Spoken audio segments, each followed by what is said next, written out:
Welcome to Idea Success TV.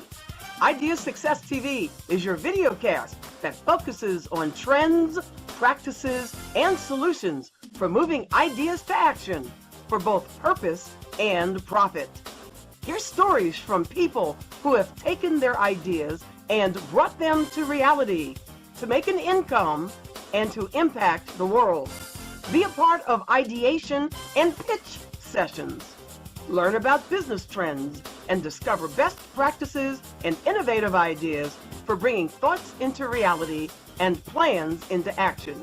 And now, here's your host, Sylvia Henderson.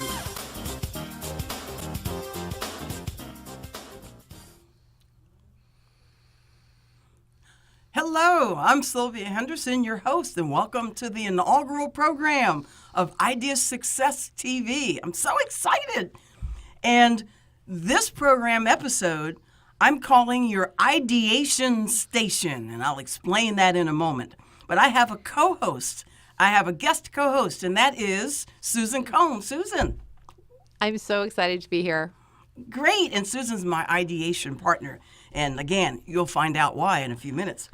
So together with this segment, we're going to hear from an entrepreneur or business owner or professional in these ideation station sessions who has something he or she needs to get out of their heads and get clarity on in order to move forward and in order to be in action. So I have a co-host as often as I can because, we hear the same words differently. And we also have two different perspectives on the ideas that are presented to us. Because ideation is kind of like brainstorming. It's somebody having an idea, a thought, or something they want to get clear about. And when they tell it to somebody else, the somebody else helps them get out of their heads and helps them see things and hear things differently. They get a different perspective. So, while we're working on this program on their idea, you're going to experience the process of getting clarity about something that you might have on your mind or in your heart.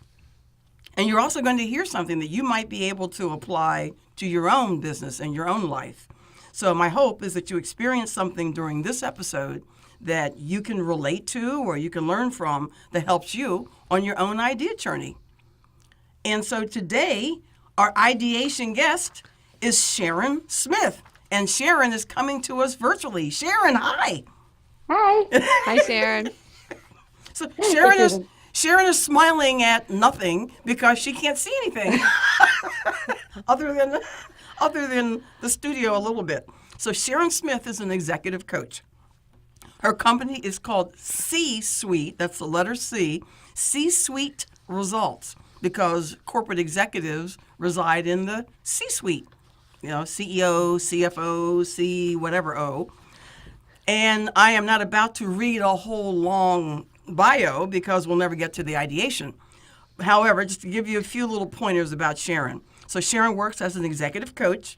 She focuses on helping leaders create organizations of unparalleled excellence. When employees thrive, so does the organization and the bottom line, and that's what Sharon helps the organization do. She's an author.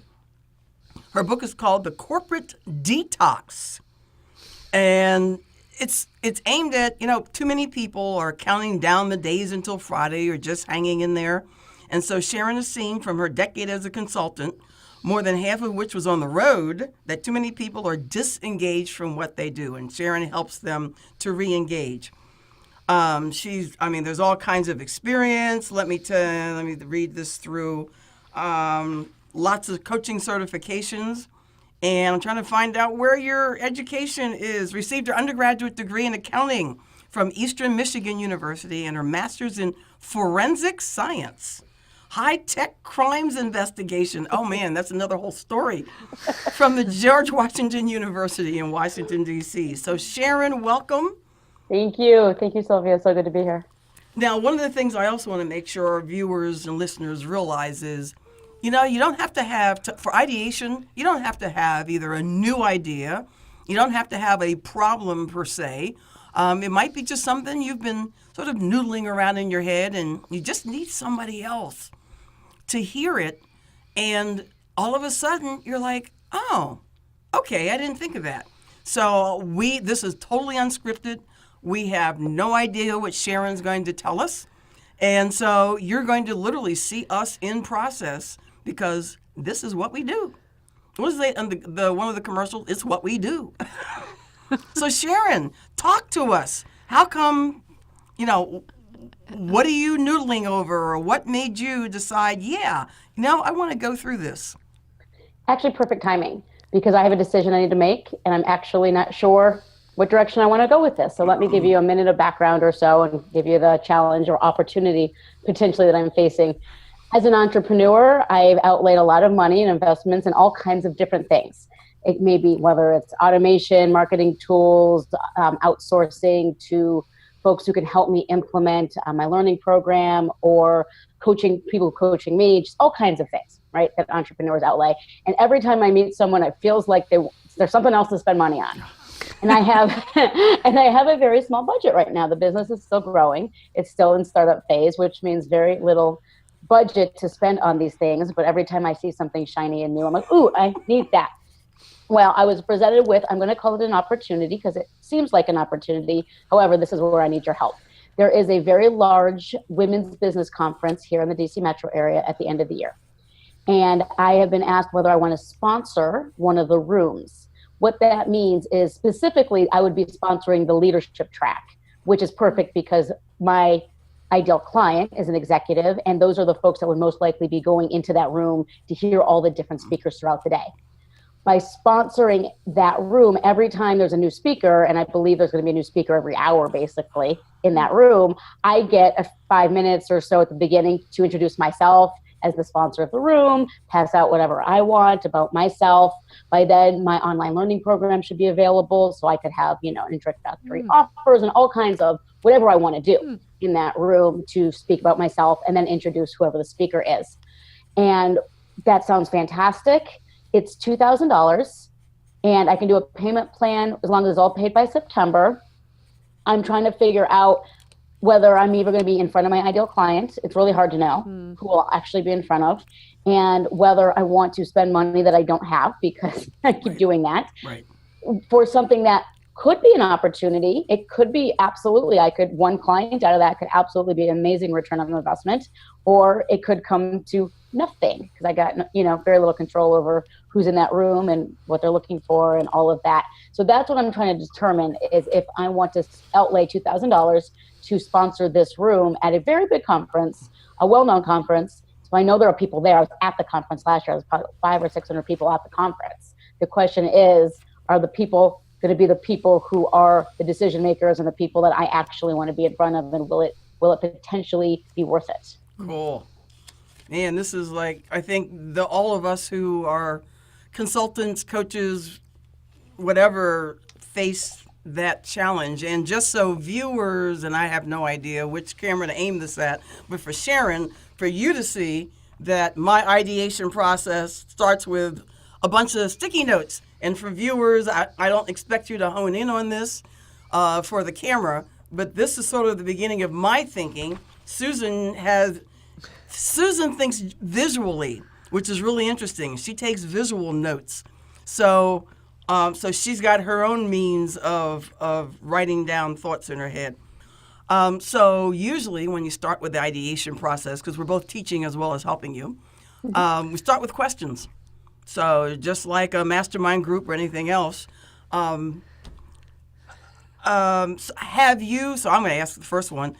For this conference, have you attended the conference before? Yes, I was at the conference last year, so I know that it's well attended. Okay. And can I ask to follow up on that, because I was going to ask that first. Do you have any ongoing exposure with these people? Is this an ongoing group that you have connections and contact with at other points during the year? Potentially. They put on workshops. There are lots of events that this organization puts on that I can obviously be part of. Mm-hmm. I don't have a regular per se, like it's not like I see them every month or at some kind of event that's scheduled, but they do a lot. I'm also hoping to potentially be a speaker at the same conference, but I I'm looking to make this decision before I even find out if I'm a speaker. And if I'm a speaker, I could still host the room. There's no, Wow. It's not one or the other. I could still Right. choose if I want to host the room. And then when it's my speaking session, I could have someone else speak about me and then introduce me for that one session. And I would still be in that room talking to everybody that comes through that room throughout the day. So I'm trying to make this decision regardless of whether I'm speaking or not. Right. Aha. So, sorry, just to clarify. So, is it an existing group that meets regularly between now and then? I don't believe it's a group that meets regularly. It's an organization that puts on workshops and events throughout the year. I do not believe it's an organization or a group that meets regularly. Okay. So even though you're making the decision separate from the speaking, does having a room also enable you to have a table, a vendor table, or? No, and I'm not in a business where I care to have a vendor table. So that for me isn't even a thought process because I don't really have a product. I don't think vendor tables work for my industry per se. So that's not even a consideration, but it's a good question. For me, it doesn't work. How would you rate yourself on how good can you be up there in those 5 minutes? I am a good speaker. I hate to be someone who tries to toot their own horn, but I am. Please I am a toot good your own speaker. horn. I'll let Sylvia even agree or disagree she with me is. because she's heard me speak. Yes. But I believe that with the right people helping me craft that message, and I've got some of those, that having the right message and the right offer, I think I can do a very good job getting that information across and not being just noise in the room for 5 minutes or 10 minutes before the speaker speaks. And as a room sponsor, may I assume that you can have your marketing collateral available for everybody to take? Absolutely. And actually to have them in the seats so Yes. that, okay. Yep, that's what they do it last year. Yep. And how about sort of the opportunity cost side of this? If you do this, are there other things that you're pondering that it means that you can't do them? That's a great question, Susan. That's a really great question. So if I spend that $2,000, it's $2,000 I don't have to spend on something else is how I look at that opportunity cost. And right now, I don't feel like there's something else I'm thinking about purchasing that I wouldn't be able to purchase if I did this. Okay. There's still some small things I need for the business and want for the business and will be doing. Microphone and stuff for my podcast and some other equipment, monthly, subscriptions for email automation, things I'm going to be doing anyway. And I don't feel like it's not this or that. I just need to decide if I really want to spend that kind of money on something that I'm just not, I just don't know. I just don't know it. And there's also that I've spent money on all kinds of things before and I haven't always seen the ROI. So there's that kind of living in the past, which I know better than to use past experiences, but I still am a little bit stuck on that. We all have those things that we look back on and grimace and think, what was I thinking? Yep. And the interesting thing is I usually make very quick decisions because I just am very more intuitive and I just go, yep, that sounds good. Let's do it. Yep. And some of those quick decisions don't always work out well. So this time I'm really grateful for this opportunity to talk through this and maybe have you guys ask me questions that I wouldn't have asked myself, or giving myself the opportunity even through the process, maybe think of some stuff that I hadn't thought of before as well. So as the room sponsor, do you have to stay in that room or can you do an intro, do your 5 minutes and then go take advantage of another workshop? That's a great question, and that I would have to ask them and follow up, and then I'd have to decide. And part of it may be that I would be interested in the speakers in that room anyway, because it's the same track that if I were speaking, I'd be speaking in, and they're leadership folks like myself. And so I very well might find that to be perfectly interesting. But you're right, there may be some others that I'd want to poke my head in and check out, and that would be a good question to find out. I would assume I can leave because once they speak, as long as I get back before it's over and I can, make sure people have things. And I mean, really at the end of the day, I'm thinking it's mine to do with what I want. And so if I leave, it's up to me to determine how I handle that time. I wondered do you have a banner, roll up? I don't currently. The conference is until December, so those are the kinds of things that I could, if I decided I needed one, but no, I don't currently have one. Okay. Because what the thought that's in my head was, I know it's hard to separate questions from solution or ideas. But so in a real coaching session, I guess you do more questioning. But I have to get the ideas out when they come. Right.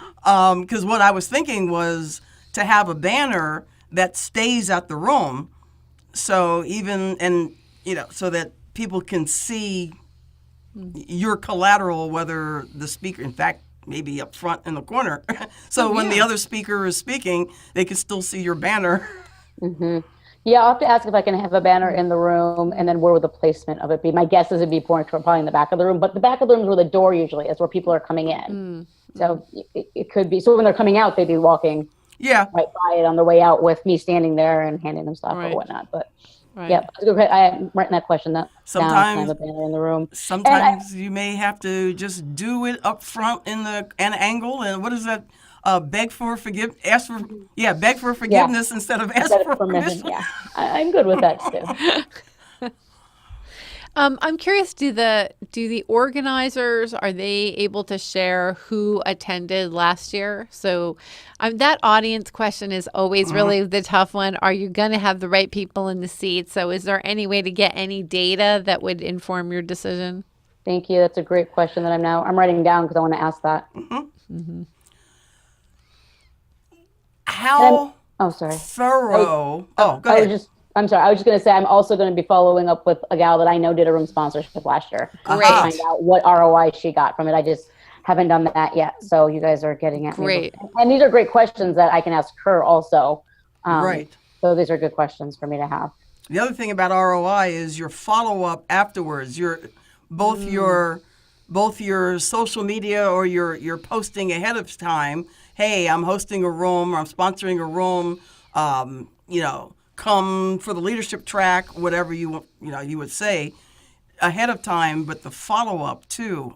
What's your funnel for your way of capturing the people who've come in the room, even though they haven't heard you speak?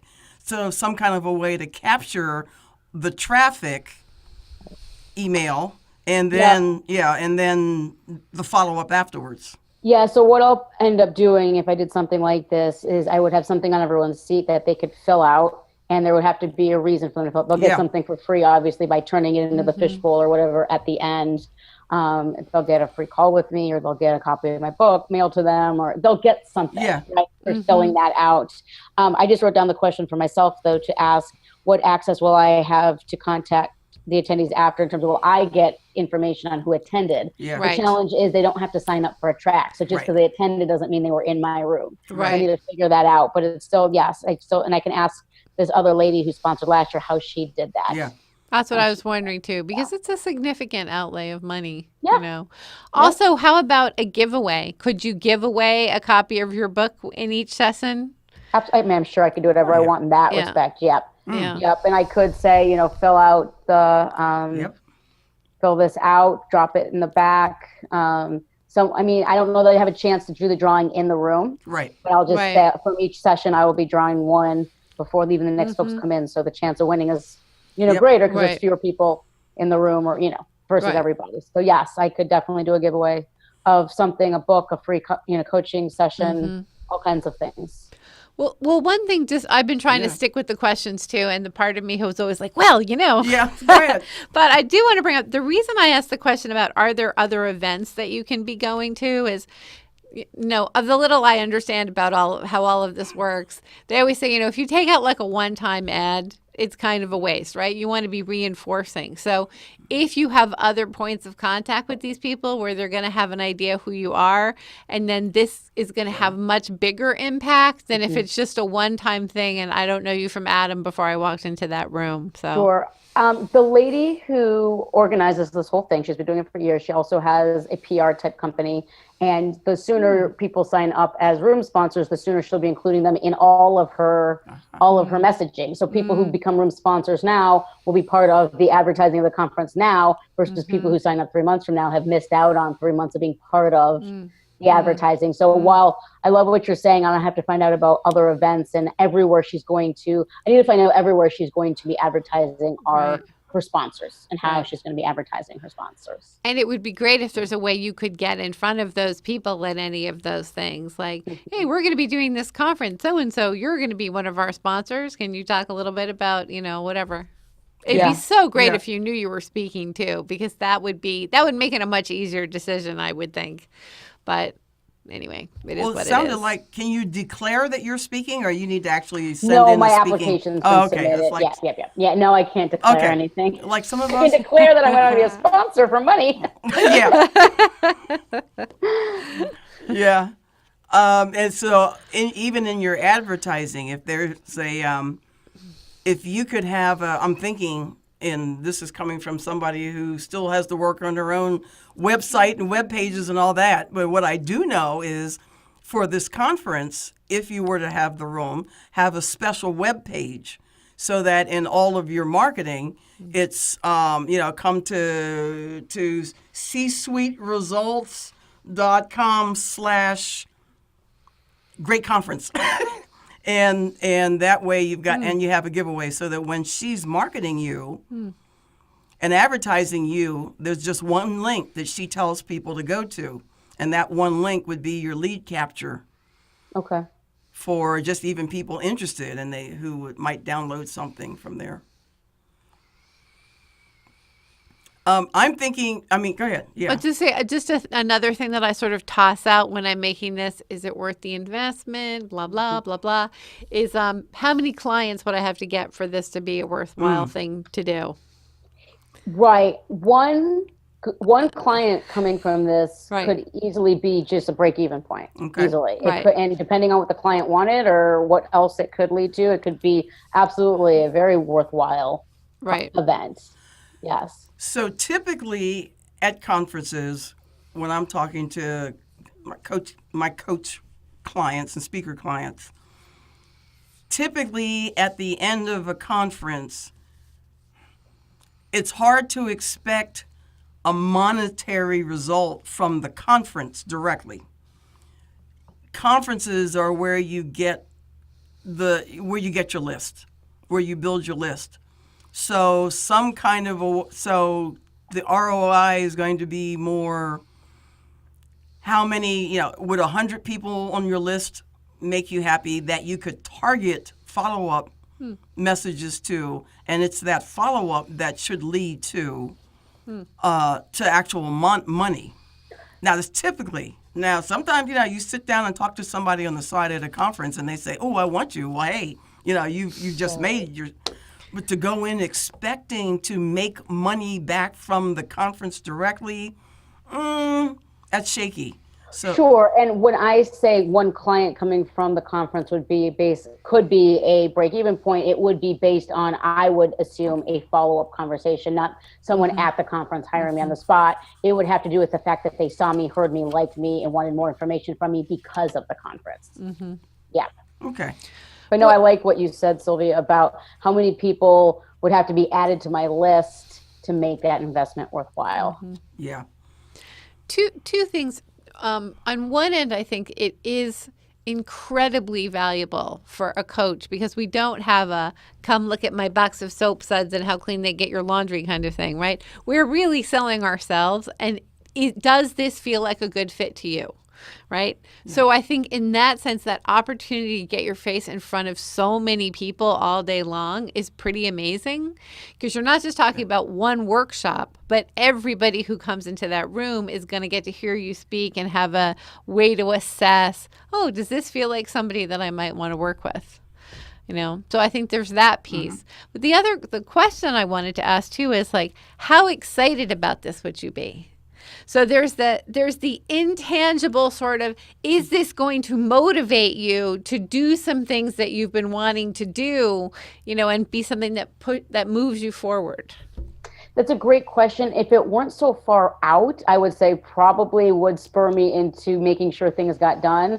It's December, so there are things that I'm planning to have done no matter what prior to, that should be done by September regardless. But this would be a potentially great opportunity from the perspective of having my online program done. I want it done by fall. ensuring it's done, by fall, and that it's packaged properly, and that one of the things I can be letting these folks know about is the program. And and what it's for, and how it would help, how it helps organizations and individuals, and having something along that I can pass out and have that created. Yes, I think it would probably spark me to create things that if I weren't going to be in front of people, I might not be creating in terms of collateral marketing material, which probably need to be created anyways. Okay. Can I just follow up on that one thing, because Sylvia? we're coming up to close, but that's okay. That's kind of the more concrete side, but also just from hey, I'm somebody who's sponsoring this room for $2,000. I must be pretty impressive. Yeah. So because I think it does. It changes our perception of ourselves. So that was my question about, is that a piece of it? I don't know if it is. I think a year ago it might have been, but I think in that year I've realized that certain things that seem impressive at one point in your career and life, you realize whoever's paying for it gets it. And without trying to downplay, it's important. She's not calling everyone, obviously, just trying to get anyone to sponsor it. She called me to want to know more about my business, and she saw the natural fit there. I think that made a lot of sense, and I appreciated it. But I've also, I think, become less excitable about some things after the fact, because some things I've been excited about, I realized, they're really not as shiny and awesome as I thought they were, the way they were being presented at the time. There is that perception from attendees. That's an intangible. Ooh, if she could sponsor, if C-Suite Results could sponsor a room, then maybe she's a little bit more successful than the other. I mean, that's something to bank on. So to kind of bring this to a close, you got some questions that you're going to ask both the conference organizer and somebody who's done something in the past. What else have you gotten just from this? I need to find out, and maybe one of you has the answer, but I need to find out what's the average dollar amount to say to acquire a new lead onto my list, that each lead is worth X dollars, right? So if I'm going to spend $2,000, how many leads do I need to add to my list to make it a good ad? Is there a dollar amount, like a lead should cost you $10, $50, $5? Do you know? The answer is it depends. How good a marketer are you in terms of processing those leads to bring them to a close? How much do you charge for your fee? So how much is a client worth? And if you're a $10,000 an engagement coach, and I'm just throwing these numbers out, by the way, for viewers. If you're a $10,000 an engagement coach, the sales cycle is going to be a lot longer. Right. Than if you're a $500 coach. So unfortunately, that's an it depends. Okay. So that's something I want to figure out a little bit more. But it was a good question that you asked, because I never thought of it from the perspective of just maybe even if they become a client a year from now because they've been on my list, they've been listening to my podcast, and they've been watching my my stuff. So how much is it worth? How much is a lead? How much should I be paying to acquire a lead if I can assume that I'm going to acquire at least 100 leads throughout the day? If there's 25 people, in each, or, average or whatever. If I'm going to acquire 100 people at $2,000, is that a good lead acquisition dollar amount? I don't know. So that was a good question. Okay. Really helpful.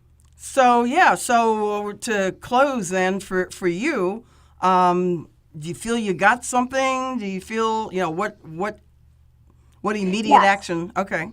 Well, yes, because like I mentioned earlier, I make a lot of gut decisions, which means I'm not always great at asking questions. We all do. So a lot of what you guys ask me, I don't have answers to, but now they are questions that I can go get answers to, which will help me in the process of deciding. Good. Yay. This was great. And way too short. So Sharon, thank you for being with us. Thank you. And for sharing your very real, and I think many viewers are going to be able to relate to this, because I know I'm going through some conference, what do I do issues too, so, or thoughts too. Let us know. I will. And send me info on the conference so I can come see you. Or inviting you to the conference. It's a good conference. So, like I said, thanks for being here with it. And Susan, thank you for being my guest co-host. Thanks, And I Sylvia. appreciate both of you for coming out, spending your time, and as well as spending the time with listeners and viewers, even though you don't know who they are yet.